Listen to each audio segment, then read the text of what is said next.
be doing a quick recap for Monday, September 15th. It was a small green day as it was a no news Monday, so nothing much to expect, and we were all time high, so no clear draws other than just long. So a market open.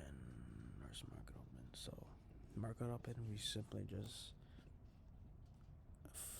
went higher, no retrace, no nothing. We did reject off this 4 hour gap, so the obvious route would be higher. But it is tend to be more risky since you don't know how high it can go. Or let's go no more, believe. So I was kind of stupid since I have no reason to short. Actually, I shorted right here, so just a little. I saw one red candle, and I don't know why short. This was horrible pattern trade. Then I believe, I don't really need an SMT. This was just pattern trade. I did not use. I think I tried to went off that 15-minute inverse, but there was not no structure to go off of, so it was just stupid. Yep, swept me out, but notice that we left this high and we were creating this bunch of equal highs right here. So equal highs up there, then we had a inversion. So one thing I've been discovering or learning in my experience is that in bullish order flow, I said this before, in bullish order flow, bullish PD rays shall be respected and bearish PD rays should be disrespected. Yeah, that's right. So when we move up, we want to see bullish PD rays be respected. But the thing is, you can apply that to inverse gaps.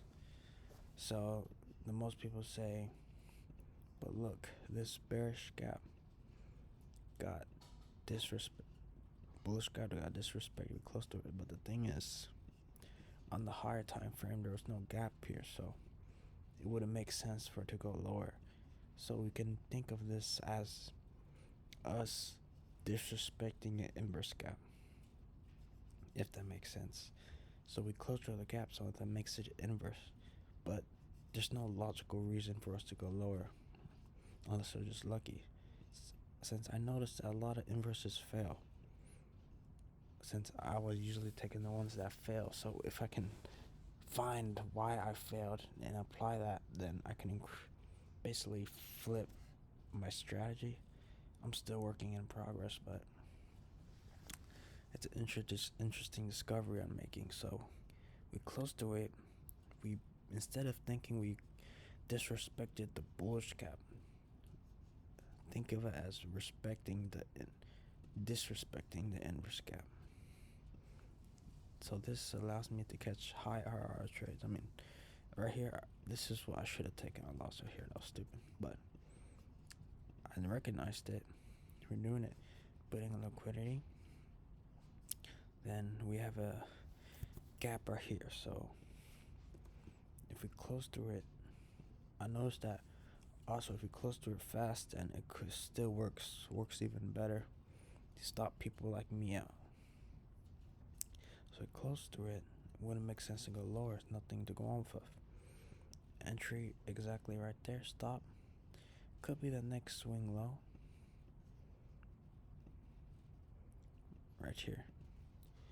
I mean, we could pretty much no drawdown. I mean, you could put it right here, to be honest, but I'm not too comfortable with it. I still have to backtest, understand, but I feel like that's the base of the strategy. Boom, free one. Then also you could have took this one right here as we can disrespect the inverse gap. Wow, disrespecting the normal gap. So I guess this is how I figure it out. So even notice how But with this one, it wouldn't make people. If you just applied what I just said, it wouldn't make sense. So you should cut along this, right? But no. Two things. We tapped that, took out this internal high or internal low right here. Then we created like a peak, a high, swing high right here. So I wouldn't like doing that. But this is good. And the rest of the day, choppy. I mean, there was a literally text free inverse right here. Target right there. Stop right here. All time high, so you can just aim for whatever. Just trail your stop. So trail until you can't. Shit. But yeah, that was pretty chill. The hell, man.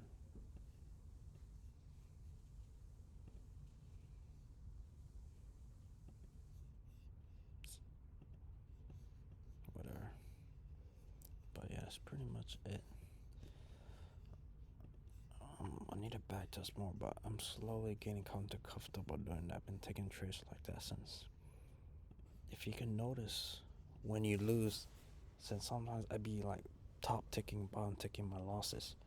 So if I can apply that knowledge and experience from my losses, I can fade it and use them as winners. So I can fade the inverse gap.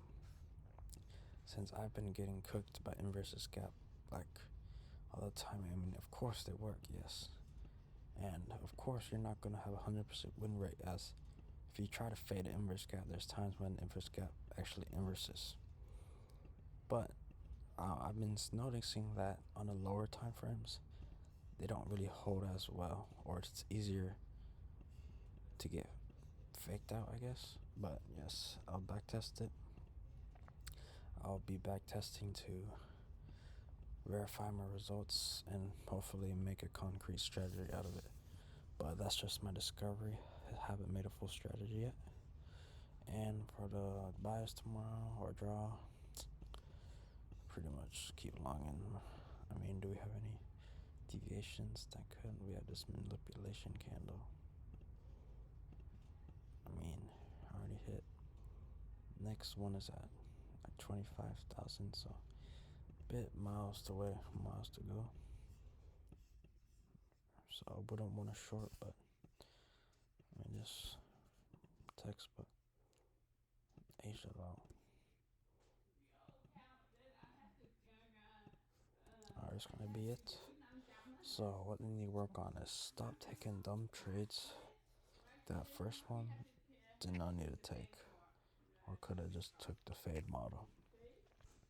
Probably named the model like the fade or fade inverse fade gap or something. Alright, that's gonna be it.